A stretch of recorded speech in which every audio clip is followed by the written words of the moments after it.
بسم الله الرحمن الرحيم. الحمد لله رب العالمين،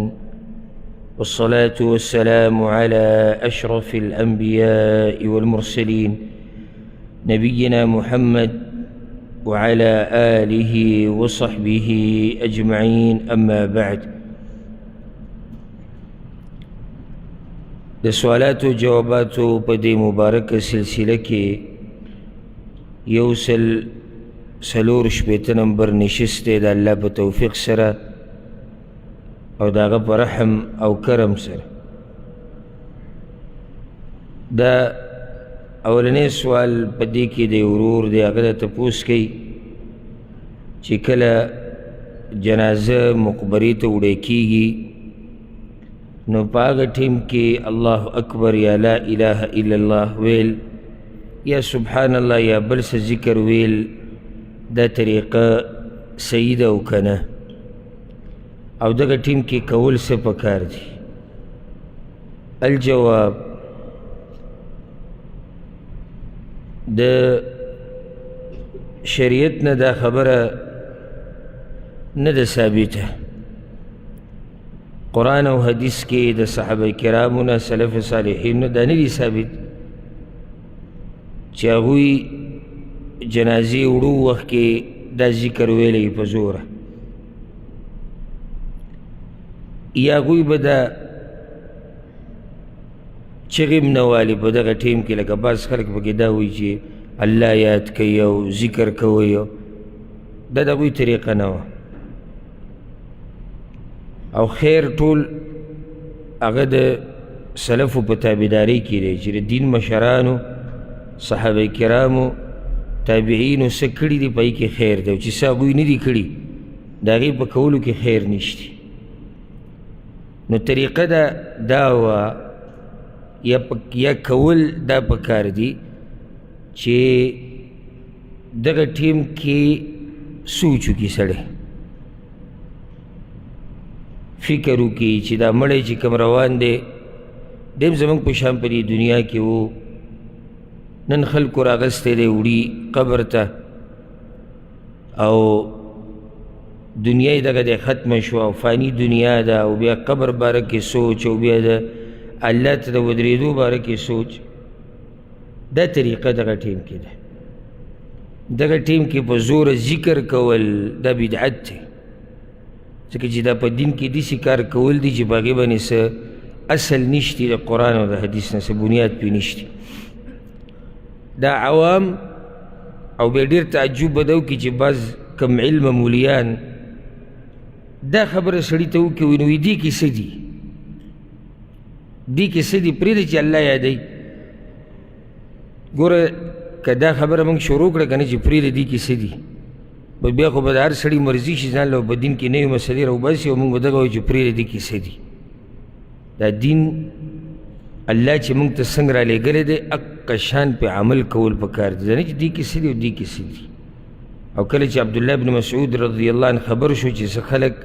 په مسجد نبوي کې راجمع شوي دي او کاڼي ورسره دي او په هغې ذکر کوي اجتماعي، پسې راغی ویې رټل، وی پیغمبر صلی الله علیه وسلم خدا دی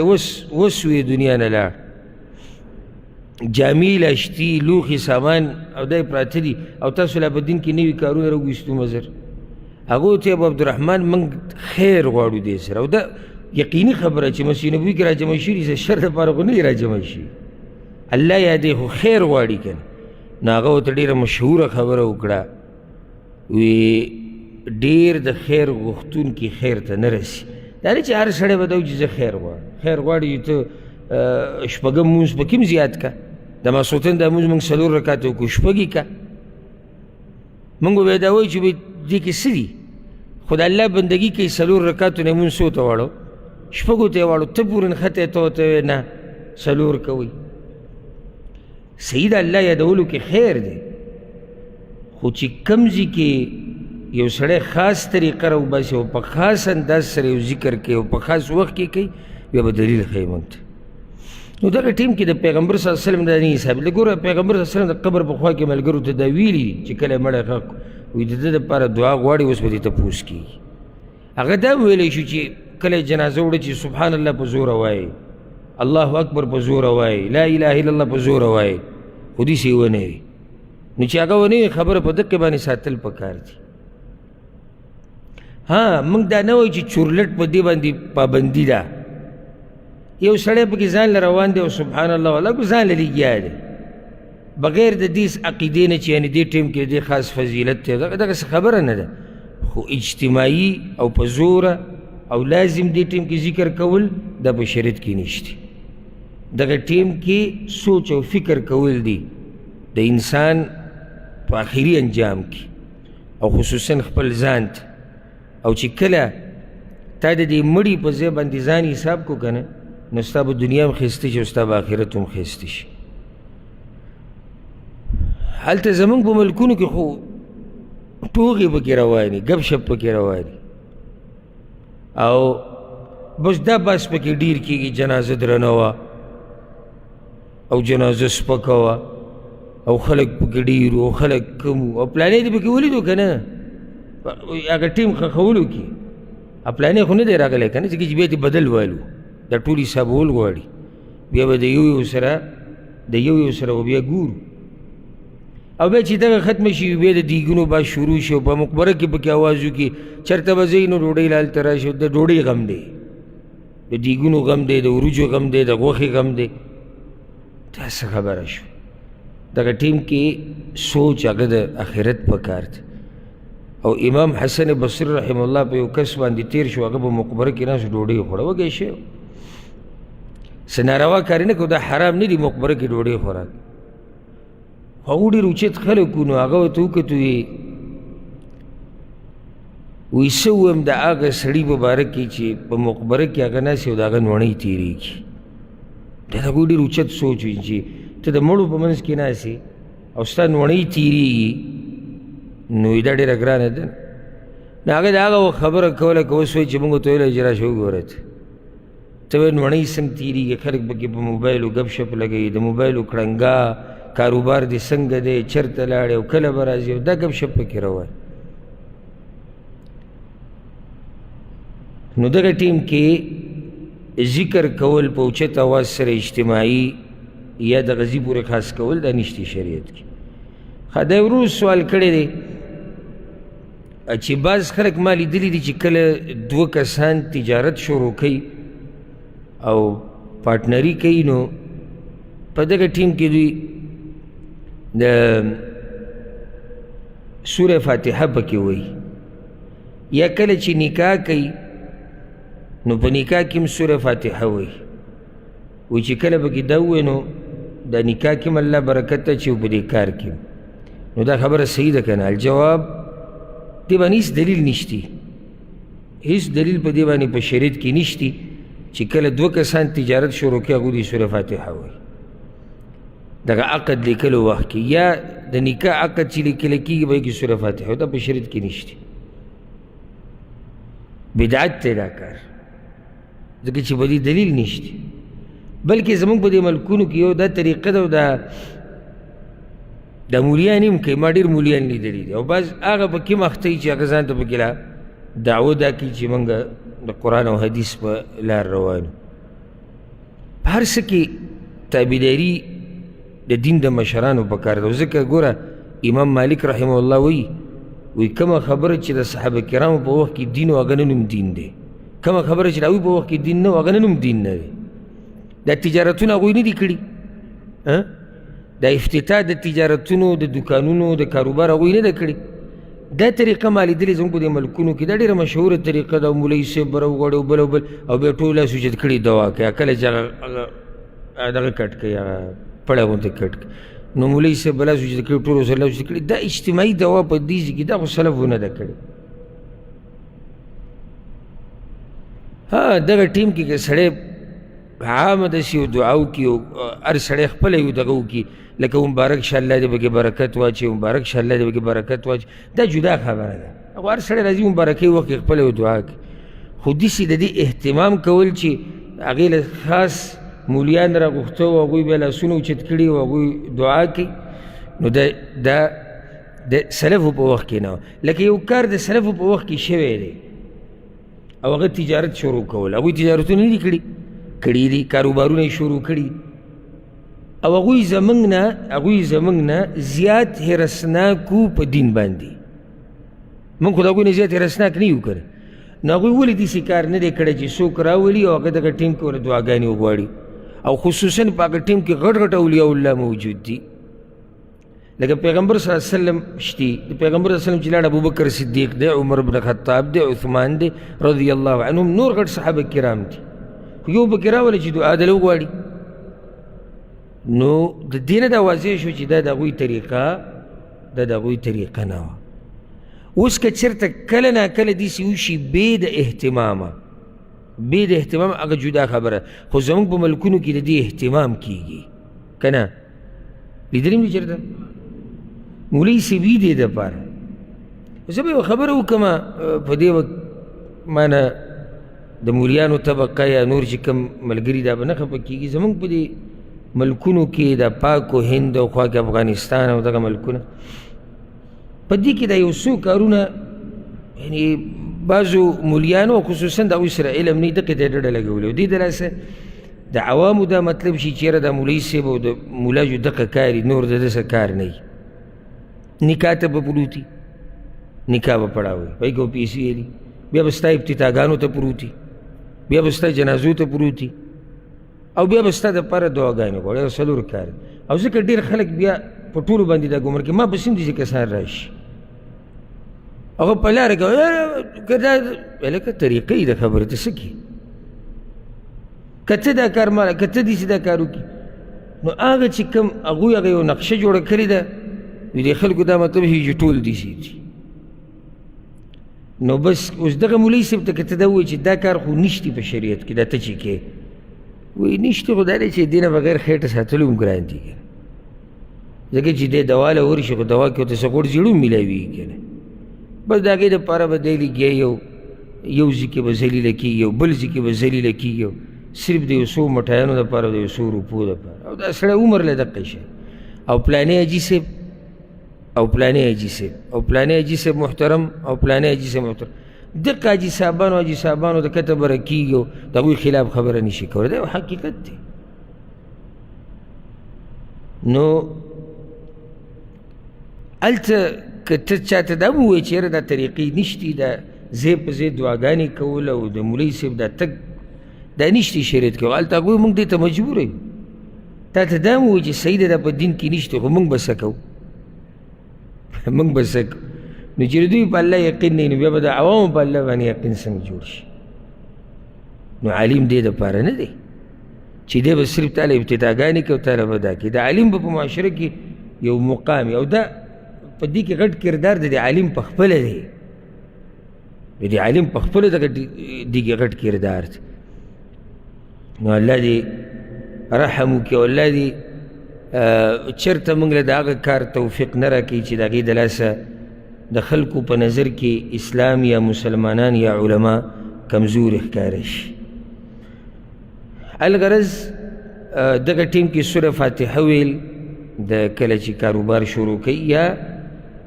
د نکاح په ټیم کې دا نه دي ثابت. د ورور سوال کړی دی چې ما منښته کړې وه چې زه به د نن نه بعد فحش ویډیوګانې او تصویران نه ګورم، خو بیا څه وخت بعد چې دی ما یو تصویر یا یو ویډیو مې وکته، نو اوس به زه څه کوم؟ جواب د دې مسلې هغه دا دی، اول خو دا یاده کوي ګناه داسې مه پرېږده چې ته منښته کوې نو د هغې د یرې نه ځان د ګناه نه منع کوې. یعنې که ما ګناه وکړه نو زه به بیا داسې وکړم. دی اوس ځان یری د ګناه نه، په څه یری؟ په منښته. داسې مه کوه، داسې مه کوه. ته ځان د ګناه نه په دې منع کړه چې دا ستا رب په تا باندې منع کړې ده، او بیا به دې سره عادت شي سړی چې یو پیر وکړو بیا بل پیر بیا بل پیر. قرآن کې ګوره الله دا خبره ذکر کړې ده سورة النور کې د منافقانو باره کې. الله وی واقسموا بالله جهد ایمانهم لئن امرتهم لیخرجون. دا منافقان قسمونه خوري مضبوط چې ای پیغمبره که تا مونږ ته ووایي چې جهاد له ځو مونږ به درسره ځو. قسمونه خوري، قسمونه الله سوي مقصد دلته دی زمونږ قل ورته ووایه لا تقسموا قسمونه مه خورئ طاعة معروفه خبره منئ د الله او د الله د پیغمبر په ښایسته طریقې سره بغیر د قسمونو نه دا تاسو چې قسمونه خورئ خو چې چل دی که و قسم ته څه ضرورت دی زمونږ دی په الله قسم وي چې مونږ به یې کوو زمونږ دی الله وایي قسمونو ته څه ضرورت دی د الله او د الله د رسول چې منئ په ښایسته طریقې سره یې منئ قسمونو ته به یې ضرورت نشته چې دینداري کې او ځان د ګناهونو نه منع کوې نو په قسمونو او په منښتو ځان د ګناهونو نه مه منع کوه ځان د ګناه نه منع کوې په دې ځان منع کوې چې عرش باندې یو رب دی هغه دې ته منع کړی او هغه تا ګوري ته چې فحش ویډیو ګورې ته چې فحش تصویران ګورې ته چې پردو جنکو سره خبرې کې ته چې هر څه کې دې ټیم کې هغه الله تا ګوري ستا اوري د ګناه نه ځان منع که نو اول خو دا خبره یاده کوي چې ضرورت نشتی چې ته ځان د ګناه نه منع کوې په منښته سره دا غوره طریقه نه ده لکه موږ دا نه وایو چې دا حرام دي خو موږ وایو دا غوره طریقه نه ده موږ د الله بندګان یو او چې الله موږ ته څه ویلي چې مه کوو موږ به یې نه کوو هغې کې منښتو ته ضرورت نشته دویمه دا مسله یاده کوي غلط فلمونه او غلط تصویران دا داسې ګناه ده که نه چې دا نشه ده نشه او زمونږ خواته بغیر د مبالغې نه دا ویم بې شماره کسان راسي او یا رابطې کوي او دا به څه کېږي او دا څنګه او دا دیسې او دا دغه د دې نه منع کېده دا ډېر ګران کار دی مګر په توفیق د الله سره چې کله د یو سړي اراده پخوي که نه او د الله نه یېرېږي نو هغه ترې منع کېدی شي دا داسې ګناه ده دویمه ده دا داسې ګناه ده یو خو دا نشه ده دویمه داسې ګناه ده چې د دې اثرات د آخرت نه مخکې په دنیا کې راښکاره کېږي بې برکتي د ژوند د مخ نه د نور ختمېده بدن کی بیماریانې مال ختمېده او څنګه چې ته کې لکه حدیث کې راځي ګوره پیغمبر صلی الله علیه وسلم وایي ځان پاک ساتئ چې ستاسو ښځې ځانونه پاک ساتي ته چې څه چل ول کې که نه دقې شان به په کور کې ماحول جوړ شي او داسې پسې بیا ځه نو زه دلته په دې دلایل نه بیانوم چېرې دا کار حرام دی خو موږ بې شماره ځایونو کې په دې باندې خبره کړې خو دا ډېر خطرناکه ګناه ده ګورې دا نور ګناهونه چې دي دا بیا هم سړی پرېښودی شي چې لږ کوشش وکړي دا ګناه چې مضبوطه اراده دې نه وي که نه او د الله نه پخه یره نه وي نو د دې ګناه پرېښودل دا ډېر ګران کار دی که چې دې نه نشه جوړه شي دته د هغه وخته پورې سکون نه میلاویږي چې څو پورې د فحاشي نه یې کړي څو پورې د پردو جنکو سره رابطې نه یې کړي څو پورې د جنکو تصویران نه یې کتلي او بله خبره ډېره اهمه اول خپل ځان ته کوم بیا تاسو ټول نصیحتونه زما ځان ته هم دي بیا تاسو ته چې الله چې د باندې کومه پرده راچولې ده که نه په دې مه دوکه کېږئ که ستاسو دا خیال چې په ما خو الله پرده راچولې ده زما چاته څه پته لګي او د دې د لاسه طریقې په دې ګناهونو کې ورننوځو ته دوکه شوی که دا پرده ده نه الله یو ورځ اوچته کړه که نه یو ورځ نو قسم مې دې په الله څوک به راسره لاس هم میلاو نه کړي شکر د الله ادا کوه چې را پرده د نه اوچته نه کړي او دا ګناهونه مه کوه موږ په دې پردې سره دوکه شوي چې یاره موږ که څو ډېر الله والا خلک کیږو زموږ چاته پته نه لګي دا خو د الله په لاس کې ده داسې دا پرده د انسان نه اوچته کړي چې دنیا ته داسې ښکاره کړي تپوس یې مه کوه نو په دې مه دوکه کېږي چې یاره په ما پرده پرته ده بله خبره د دې مخلوق نه چې څومره حیا کوي او یېرېږي که نه د دې نه زیاته او زیاته او زیاته د هغې الله حقدار دی چېرې موبایل کې دا شی د اکثر به کې داسې چې مجلس کې کښېني دا زر به پکې تلاوت ولګوي او داسې ځان به تقوادار کړي او ځان به ښه سړی کړي او ځان به مونږ خو یو پکې دا ګورو مونږ دغه ما پرېږده او بل پرېږده او بل پرېږده موږ ته که د هر څه پته ولګه جدا خبره ته د الله نه شرمېږي او ځکه ما څو پیري د ملګرو ته دا خبره کړې ده چې را بعض کسان پکې د موبایل دا هسټري زر ډیلیټ کړي چې دا څوک وینه نه بې سبا له څوک چیک نه کړي چې تاریخ راوباسي چېرې ده څه څه کتلي دا هسټریانې پرېږده که دا راوځي هم د دنیا شرم دی لږ شرم دی کومه هسټري چې د الله سره پرته ده هغه به څنګه ډیلیټ کړي د هغې به څه کړي او چې هغه الله راښکاره کړي د قیامت په ورځ د ټولو مخلوقاتو په مخکې د هغې سره به څه کړي هغه شرم سره به څه کوي نو دا یعنې د یو انسان کچه سوچ دی چې مخلوق او مخلوق پرېږده د دې مخلوق د خالق نه حیا وکړه درېیمه خبره چا چې منښته وکړه چې زه به دا کار نه کوم او بیا یې هغه کار وکړو نو دی به اوس دوه کاره کوي اولنی کار دا دی چې دی به توبه وباسي بیا ځکه چې دی په ګناه کې واقع شو دویم کار په ده باندې دا دی چې ده دا منښته پوره کړې نه ده ماته کړه هغه منښته نو په ده باندې د قسم کفاره ده ځکه یا منښته یو قسم قسم دی او د قسم کفاره څه ده لسو مسکینان له خوراک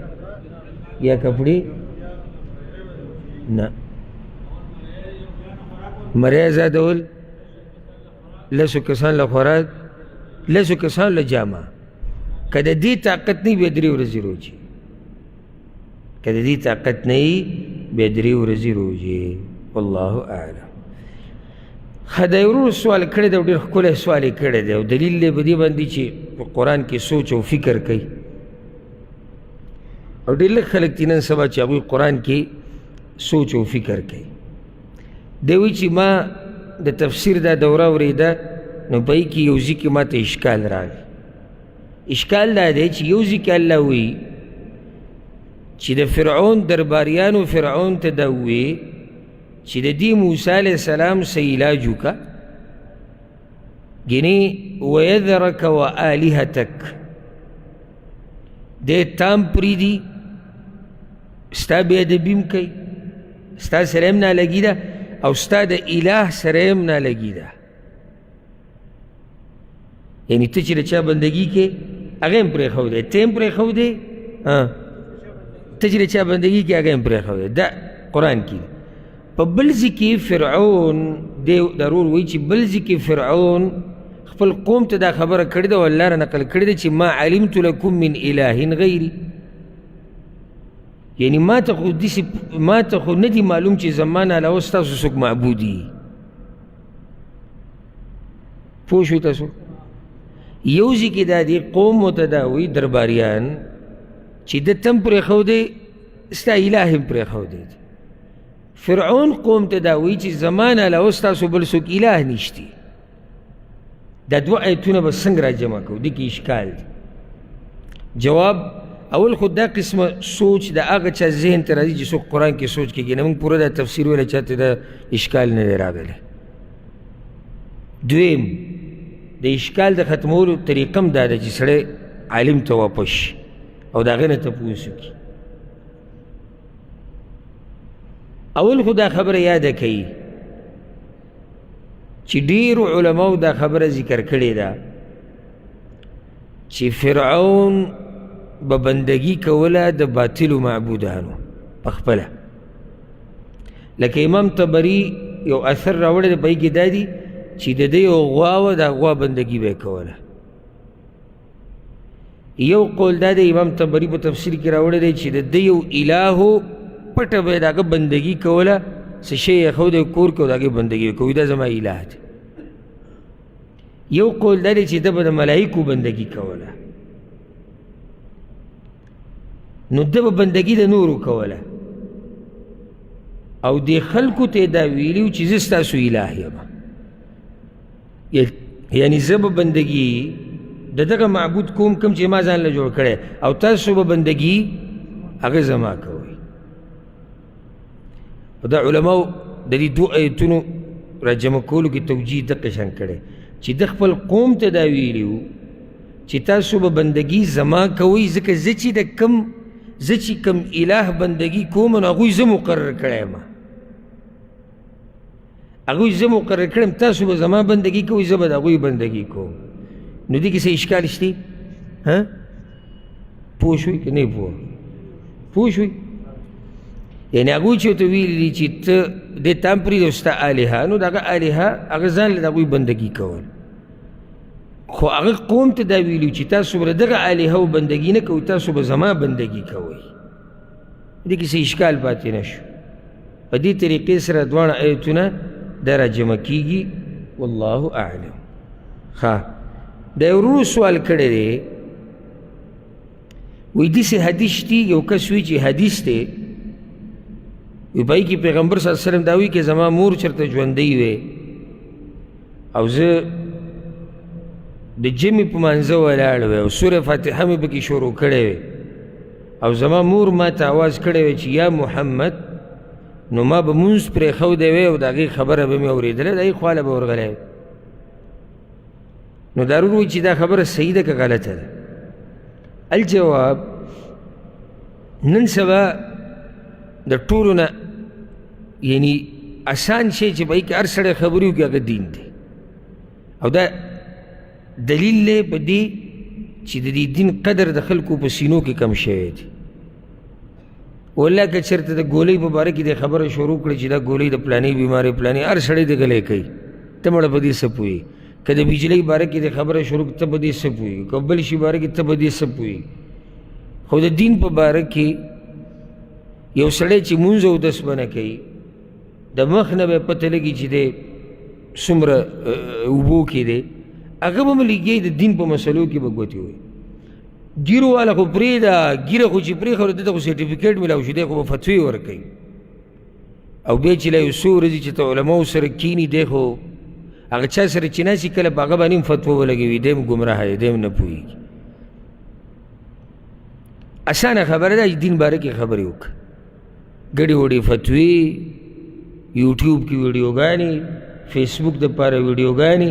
ټیک ټاک دپاره ویډیوګانې ځان ته موبایل ونیسه او مسکۍ مسکۍ کېږه او مسله بیانه که نه وي د دې مسلې نه سر شتي نه یې خپې شتي خو بیان یې که چې خلک یې ډېره وګوري او د دې خلکو هم دا قسمه قیسې خوښي هغې دوه وجې دي یو دا خلک شارټ کټ لار غواړي چې زمونږ شارټ کټ لار پکار ده قصه راته لنډه که موږ سره دومره ټیم نشته که ورته یو سړي ته دا ووایي چې دا 10 منټه بیان دی ته یې 10 منټه داسې سترګې به م راوباسي دا 10 ورځې 10 منټه به زه بیان اورم مختصر څه نشته بیا ده ته یو کرکټ میچ ولګوه که دی ورته 6 ګنټې نه ونه زما نوم بدل که خو دین کې دی مختصر خبره غواړي اوږده خبره نه دویمه ده شیطان ما ورته هغه خبرې ته نه پرېږدي کومه خبره چې صحیح ده کومه چې غلطه ده هغه راته ښایسته کوي نو هلته د شیطان راباندې هم زور ده نو بیا دغه ویډیوګانو ته موږ پراته یو هغې یاره مولوي صاحب الله دې اجر درکړي او مولوي صاحب الله دې خو مولوي صاحب ګوره چاته دا ویم نه چې زه ګوره د مدرسې په شام نه یم تللی ځان له خوشحاله دی چې خلک راته مولوي صاحب وایي نو پلانی حدیث کې راغلی دی او حدیث کې راغلی دی او حدیث کې راغلی نو د هغه حدیث نه اصل شتي او نه نسل شتي اوس دا حدیث چې کوم ضرور وایي چې ما ته چا ووایي د دې څه اصل نشتي بلکې اهل علمو کې لا ما ته دا پته نه شي چې دا چا بیان کړی او ښکاره ده په دې باندې چې دا حدیث منګړت دی پیغمبر صلی الله علیه وسلم په نوم باندې دروغ دي نه دي جایز چې د پیغمبر صلی الله علیه وسلم نوم ته د دروغو نسبت وشي دا څه عام سړی خو نه دی بله خبره د دین ده چې زما او ستا خو نه ده ګوره تا له دا ناروا دي چې ته په ما باندې دروغ جوړ کړې ښه او ما له دا ناروا دي چې زه په تا دروغ جوړ کړم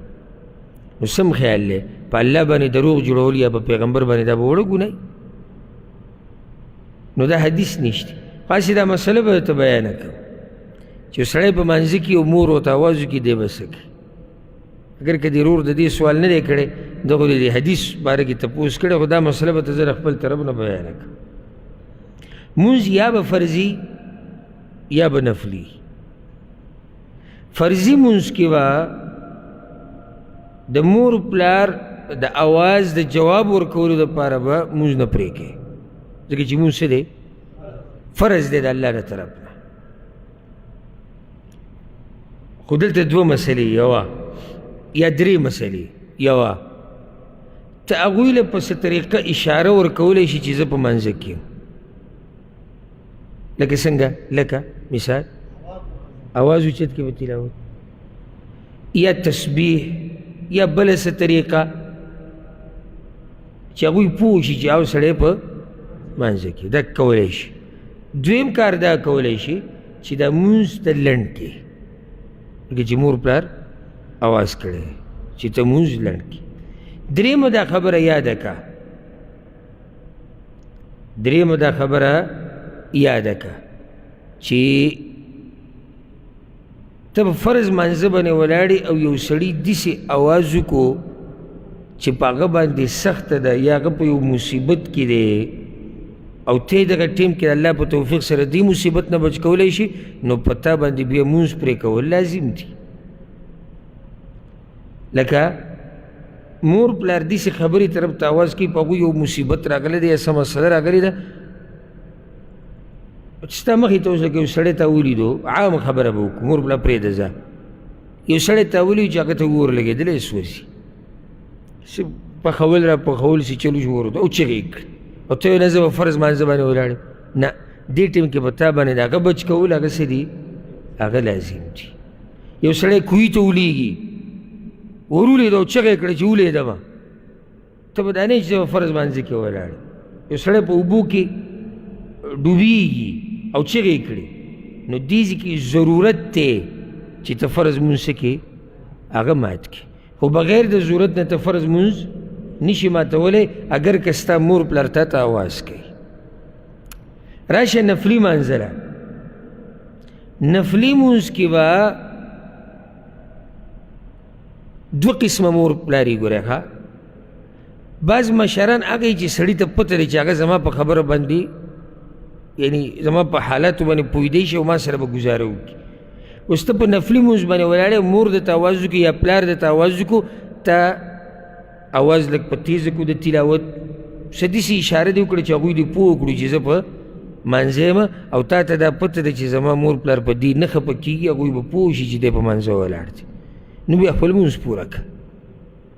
خو که تا ته دا پته وي چې نه دا خبره هغوی پکې ګزاره نه کوي، هغوی اواز کړی دی یا زه پسې اشاره پوه کولی نه شم، بیا مونځ مات کړه، ځکه چې دا مونځ نفلي دی، دا کوم مونځ کې چې ته لګې دا نفلي دی او د مور پلار خبرې له جواب ورکول او د هغوی اطاعت کول دا واجب دي. نو واجب به په نفلي باندې څه وي؟ واجب به په نفلي باندې څه وي؟ زورور به وي. حدیث کې دا دی په صحیح بخاري صحیح مسلم کې هغه مشهور حدیث ته ابو هریره رضی الله عنه وایي چې پیغمبر صلی الله علیه وسلم وایي چې یو عابد انسان و د هغه نوم جریج، دا مشهوره قصه د بني اسرائیلو او هغه یو پیر مونځ کو عبادت یې کو په هغه ځای کې کوم چې هغه د عبادت ځای نو مور یې پسې راغلی وي یا جریج انا امک کلمني، زه ستا مور یم خبر را سره وکړه. نو هغه په منځه ولاړ، نو هغه په دې منځه کې دا وایي چې یا الله د دې مور جواب ورکړم که د مونځ پوره کړم، نو یې مونځ یې غوره کړو. هغه لاړه بیا راغله په دویم پیر، د بیا دقه زړه کې اړوله راړوله چې مونځ وکړم که د مور جواب وایي زه مونځ به وکړم. نو هغې دا ووایي چې اللهم ان هذا جریج، یا الله دا جریج دی. غوسه شوه، وی یا الله دا جریج دی زما زوی، زه پسې ورغلمه خو نه مني زما خبره نه اوري، ماله جواب نه راکړي. یا الله د هغه وخته پورې مه مړ کوه چې څو پورې د زیناکارې ښځې مخ نه یې لیدلی. او بیا داسې وشوه چې یوې ښځې زنا وکړه او د هغې نه بچی پیدا شو او هغه کس وتښتېد چا چې زنا کړې وه، او قوم چې بیا راغی او ښځه یې راګیره کړه، وایي تا سره چا دا کار کړی، د دې ماشوم پلار څوک دی؟ وایي د دې ماشوم پلار جریج دی، مور ورته خیرې کړې. مقصدي خبره دا ده چې امام نووي رحمه الله په دې باندې باب یې دی، وی باب تقدیم بر الوالدین علی التطوع بالصلاة. باب دی په بیان د دې مسلې کې چې د مور پلار سره ښېګړه به مخکې کېږي د نفلي مونځ نه. نو د فرضي مانځه مسله جدا ده او د نفلي څه ده؟ نفلي جدا. تاسو یې پوه شوئ؟ ها دا یو ورو سوال کړی دی په مانځه کې کله داسې وشي چې پیشو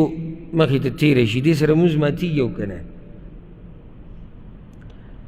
یاد کوي دا خبره چې پیغمبر صلی الله علیه وسلم حدیث کې دا خبره ذکر کړې په صحیح مسلم کې چې یقطع الصلاة المرأة والحمار والکلب، چې د لمونځ کوونکي مخې ته ښځه تېره شي یا خر تېر شي یا سپی، یو حدیث کې راغلي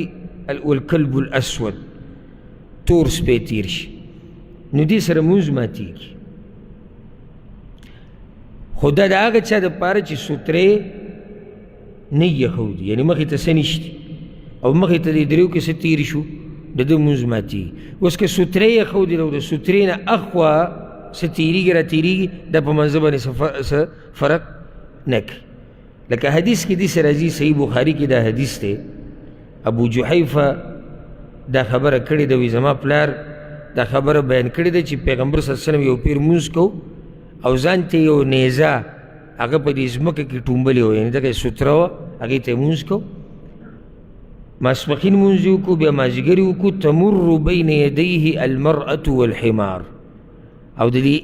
سوترې نه اخوا خره پکې هم تېر را تېر شو او زنانه پکې هم تېرې شوې سو.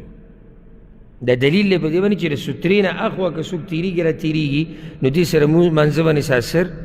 هغه نه پورې شي. خو دا د امام او د یوازې کس دپاره د مقتدي سوتره کومه یوه ده؟ د امام سوتره د مقتدي سوتره ده. یعنې ته منځه کې ولاړې په جومات کې لمونځ کې جمع سره او ستا مخې ته خر تېر شو په صف په منځ کې، نو ستا لمونځ مات شو؟ نه ماتېږي. ولې؟ ځکه چې ستا سوتره هغه د امام سوتره ده. امام ته چې کومه سوتره پرته ده هغه ستا ده. او په هغې یو دا دلیل هم دی چې عبدالله بن عباس رضی الله عنهما وایي د حج په موقع، حجة الوداع په دې موقع باندې زه وایي مینا ته ورغلم او هلته وایي پیغمبر صلی الله علیه وسلم لمونځ کو او جمع ولاړه او ما سره زه په خرې باندې سور وم، نو هغه خره مې پرېښوده او زه په دې صف په دې منځ کې ورننوتم او چا را باندې انکار ونه کړو، چا څه ونه ویل، یعنې چا منع نه کړو، ځکه چې هلته مخې ته پیغمبر صلی الله علیه وسلم ولاړلې او د هغه سوتره د دوی سوتره ده. ها اوس پیشو که مخې ته تېره شي نو په دې لمونځ نه ماتېږي، ځکه چې د لمونځ د ماتېدو دپاره د پیشو په تېرېدو سره یو دلیل پکار دی او دلیل موږ سره نشته. او موږ د ځان نه داسې نشو کولی چې د الله په بندګانو باندې یو شی لاګو کړو د خپل طرف نه یا د یو شي نه یې منع کړو د خپل طرف نه چې څو پورې موږ سره دلیل نه وي. دا بندګان د الله دي او چې الله ورته څه وایي هغه به کوي، او چې د څه نه یې منع کوي د هغې نه به منع کېږي. نو پیشو که ستا مخې ته تېره شي په دې سره لمونځ نه ماتېږي. خو دا یاده کړه چې لمونځ کوونکی به کوشش کوي چې د ده مخې ته څه شی یا څوک انسان تېر نه شي. او په دې مسله زموږ پښتانه خفه کېږي به نه، دا حقیقت دی، په دې بلکل نه دي پوه. د هر قوم مخې ته چې اوړې نو تا ته لاس داسې ونیسي، د پښتون مخې ته اوړه راوړه، د هغه دې سره پروا نه شي، ځکه چې یو خوا دې مسلې نه خبر نه دی بلکې خبر دی نو اوړي څه. ګوره پیغمبر صلی الله علیه وسلم چې دومره سختي دې کې کړې ده نو داسې نه ده کړې. سختي دواړو طرفونو ته د یو ته دا ویلي دي دا کوم چې لمونځ کوي چې دی به منع کوي دغه کس او بیا او که چېرته هغه انکار وکړو نو دی پې ګزار هم کولی شي. دا خبره دلته هم سخته کړې، یعنې دومره پورې به ته یو څوک نه پرېږدي. هغه بل طرف ته دا ویلي دي که چېرته ده ته د دې ګناه پته وی نو دی به 40 کاله ولاړ وی، انتظار به یې کړی وی، خو دی به نه تېرېدی. چې 40 کاله انتظار کوي دا هم څه ګناهي کوي. نو ها دا د سجدې د سوترې نه اخوا خبره نه ده، د سوترې نه را دې خوا، یا د سجدې د ځینه را دی خو یو سړي سوتره نه دی خو زموږ دا خلک سوترې په دې مسله کې هم نه دي پوه ډېر نو دا نه چې ټول جومات د هغه شو د هغه هلته لمونځ کوي دېسې پورې به څوک نه تېري د ده چې کوم د سجدې لګولو ځای دی د هغې نه اخوا تېرېدی شي خو که د هغې نه را دې خوا تېرېږي یا د سوترې او د ده په منځ کې تېرېږي نو بیا به دی تا منع کوي او ښه په سختۍ سره به دې منع کوي او په دې کې د ابو موسی الاشعري رضی الله عنه یو مشهوره قصه ده چې ځوان هلک تېرېدو هغه منع کړو بیا تېرېدو منع کړو بل په درېیم پېرله ولا په دې سینه کې یو سوک ورکړو هغه ګزار کړو هغه بیا شکایت وکړو د وخت حاکم ته شکایت وکړو ما سره دا کار کړی هغه راوغوښت وایي څوک ته چې ولې دا خو ابو موسی الاشعري رضی الله عنه دا خو صحابي دی نو وایي تا دا کار څنګه وکړو ما د پیغمبر صلی الله علیه وسلم نه اورېدلی دي چې څوک به نه پرېږدي چې ستا مخې ته تېر شي نو کوشش دا پکار دی چې څه شی ستا مخې ته تېر نه شي اگر که پیشو دی لکه ګوره یو حدیث کې داسې راځي په امام ابو داود راوړی سنن د امام ابو داود کې دی چې پیغمبر صلی الله علیه وسلم یو پیر مونځ کو فصلى الى جدار فاتخذه قبله دیوال ته مونځ وکړو یعنې دیوال یې سوتره شوه پیغمبر صلی الله علیه وسلم مونځ کو امامتي ورکوله سوترې څه وګرځوله دیوال او موږ پسې شاته ولاړ فجاءت بهمة تمر بین یدی په دې کې یو ګډه راله یا یو ګډ راغی بیزه راله او په دغه طرف را روان دی چې دا ګډ روان دی چې د پیغمبر صلی الله علیه وسلم د مخې ته تېر شي ځکه چې دغه ځای ورته خالي دی نو رسول صلی الله علیه وسلم کوشش وکړو مانځه کې سړی کوشش څنګه کوي لاس ونیسي لږ مخکې شي کیدای شي دې سره واپس شي خو هغه نه واپس کېدو نو پیغمبر صلی الله علیه وسلم دومره مخکې لاړ چې خېټه یې د دیوال سره ولګېده نو هغه ګډه دې شاته لاړه د یاده کوي مسله دا وړې خبرې نه دي چې زه پرېږده تېرېږي دي نو اوس ورسره څه کړي زه پرېږده والا خبرې نه دي یعنې پیغمبر صلی الله علیه وسلم ته چې کله پته ولګېده چې نه دا څاروی خو تېرېږي نه منع کېږي نو چې نه منع کېږي نو هغه ترې مخکې شو دیوال سره ولګېدو چې دیوال سره ولګېدو هغه ترې شاته څاروی ترې شاته والله اعلم ښه دا یو ورور سوال کړی دی او دا اهم سوال دی فایدهمند سوال دی وایي موږ د انګریزانو په ملکونو کې اوسیږو او بعض غیر مسلمو دا تپوس مانه کړی دی چې د تاسو چې دا منځونه کوئ او دې منځونو ته دا نومونه وایي الفجر او ظهر او عصر او مغرب او عشاء دا نومونه دې منځونه له چا ایښودي دي دا وله تاسو ایښودي دي که دا قرآن کې راغلي دي چې دا ورته وایي که دا حدیث کې راغلي دي او که زه داسې کار وکړم چې دا سوال تاسو ته پرېږدم نو حیران به ګرځئ را ګرځئ دې جواب به را پیدا نه کوي ځکه د علماو قدر کوئ یعنې که زه تاسو باندې دغه وکړم ته چې دا اوس دې مونځ وکړو دې ته ته دا وایې چې یاره دا عشا او دې نه مخکې مغرب و دا کوم ځای کې راغلي نو ځکه بغیر د عالم نه د سره یعنې ستا او زما ګزاره نشي کېدی د بعضو دا مطلب یو دوه مسلې یادې کړي که نه چې وړې لنډې غونته کې نو د دا مطلب شي چې لکه د علماو سره هم دغه علم دی کوم چې ما سره دی به دغه علم یې هغه ما کړی دی ما له دا مسله راځي چې سوره فاتحې نه بغیر مونځ نه کېږي او چې دی نه د یو څو مسلې د اودس راته یادې دي او بل دا چې د توحید دا خبره راته یاده ده چې قبر ته سجده لګول شرک دی او دا تعویذونه په شریعت کې نشته د ده دا مطلب شي چې لکه دا زه او دغه عالم دا 18 یا 40 کاله چې علم کړی دی په جامعاتو کې او مدرسو کې او بیا د علماو سره ناسته او بیا پکې ملا ټیټه شوې ده او پکې لګیا دی ما او د هغه یو قصه ده ځکه چې دغه دوه درې مسلې ماته یادې دي او دوه درې هغه ته یادې دي داسې نه ده دا داسې نه ده دا ډېر د علماو په موږ باندې لوی احسانات دي دا موږ چې دومره په ارام ناست یو که نه او داسې اواز وکړو چې زمونږ په دې دین باندې ګوره که څوک کوم اعتراض وکړي د هغه جواب شتي نو هغه جواب خو د عامو خلکو سره نشته خو دې دپاره څوک سړي الله پیدا کړي د هغوی کوي که خو ما او تا سینه ټپو دا ما او تا چې دا سینه ټپو دا د الله توفیق نه بعد د دې علماو د لاسه ټپو یو 3 ورځې مخکې یو عربی عالم دی هغه کتاب ولیکو نوی ما ته یو ملګري راولېږو نو هغه 11 جلد کې یا 12 کې غالبا کتاب لیکلی دی دا کتاب یې لیکلی دی د غیر مسلمو شبهات د اسلام په باره کې او د هغې جوابات په 12 جلد کې غیر مسلمو چې څومره اعتراضات کوي په قرآن په حدیث په پیغمبر په شرعي احکامو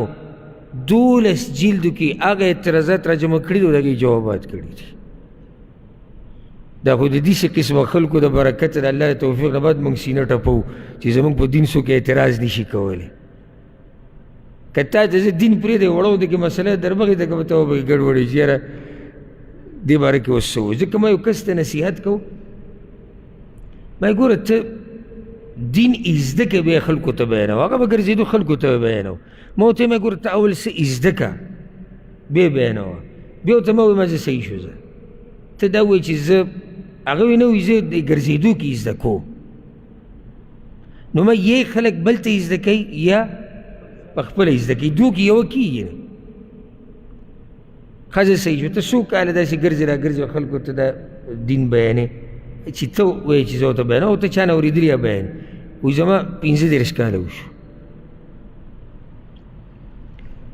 همه مونځ څه دی مونځ خو فرض دی ما د چا ویلي چې مونځ فرض دی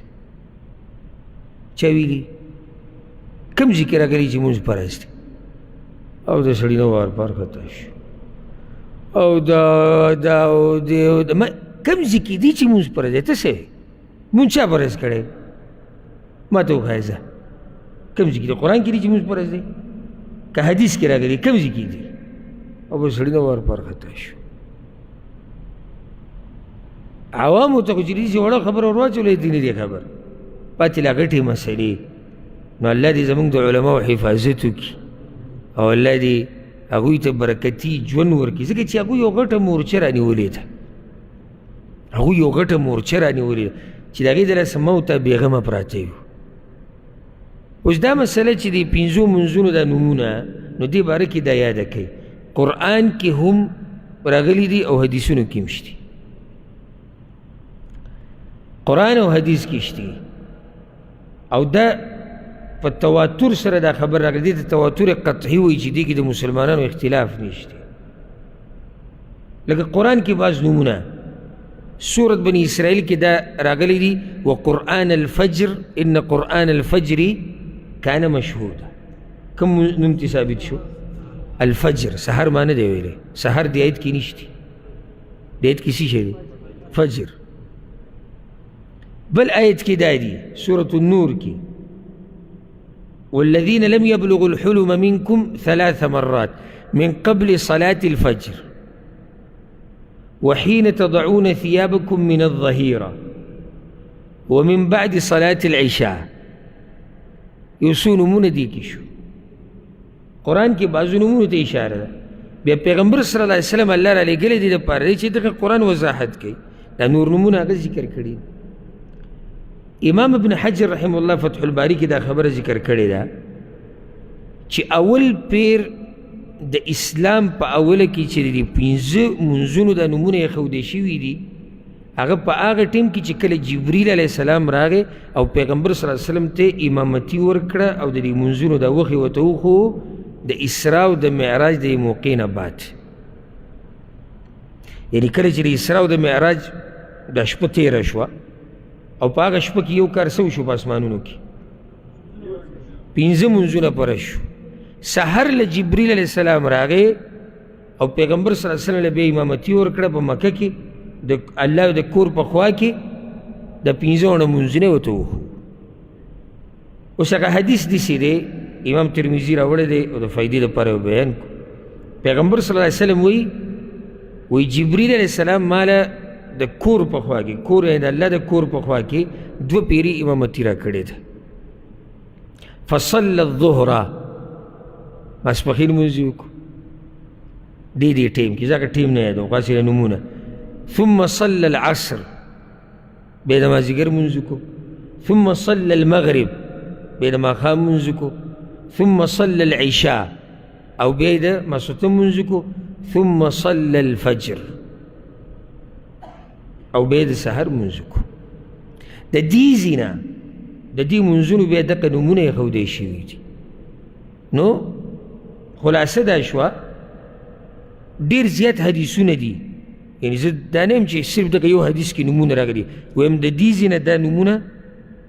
مشهور شوي دي نور خو حدیثونه چې راوالي چې هغې کې دا نومونه خو ډېر زیات دي هغه حدیثونه خو د دې ځای نه دې منځونو ته دا نومونه دا یې ښودی شوي دي والله اعلم دا ورو سوال کړی دی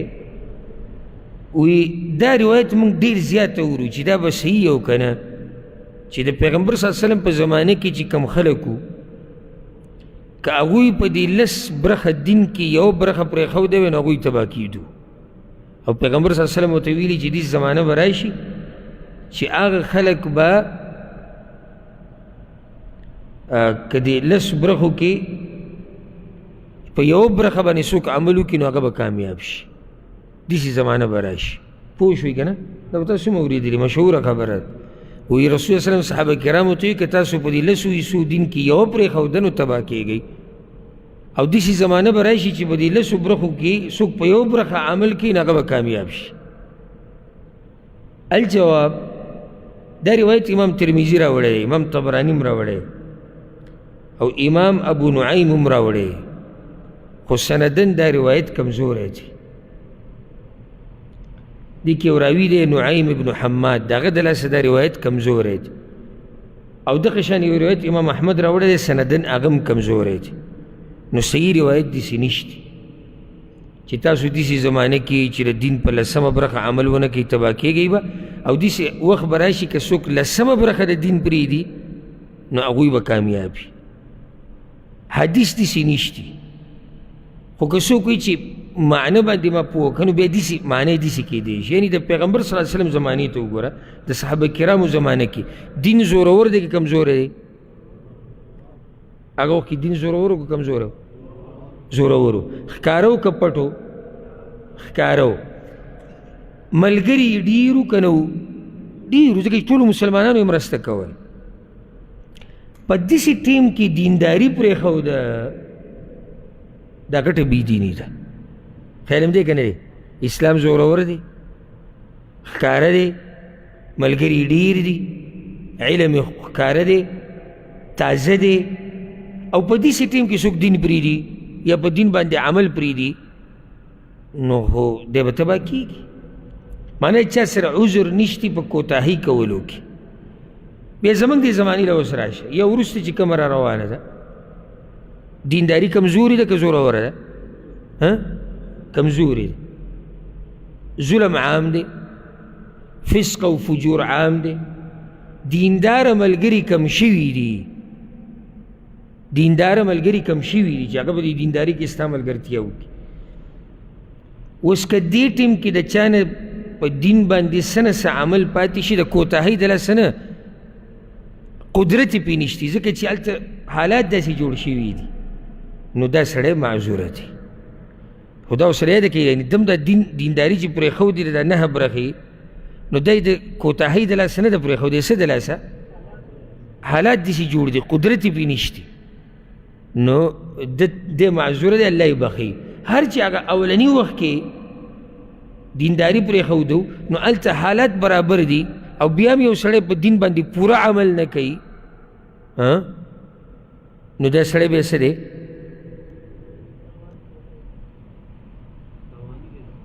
دا سړی تاواني زه تاسو ته پښتو کې لیکم که بله ژبه کې پښتو کې لیکم دا سړی څه شو تاواني شو نور دغه روایت نشتی دا خواستې ما تاسو ته وضاحت وکړو دې خبرې او دا روایت سندن صحیح خبره ده چې دا کمزوری دی په دې به اکتفا وکړو انشاءالله پر روان نشست کې به باقي چې کم سوالونه پاتې شو د هغې به جوابات کوو الله سبحانه وتعالی دې موږ پوه کړي په قرآن او په حدیث باندې والله سبحانه وتعالى دې موږ ټولو ته علم نافع نصیب کړي. هذا والله أعلم وصلى الله وسلم على نبينا محمد.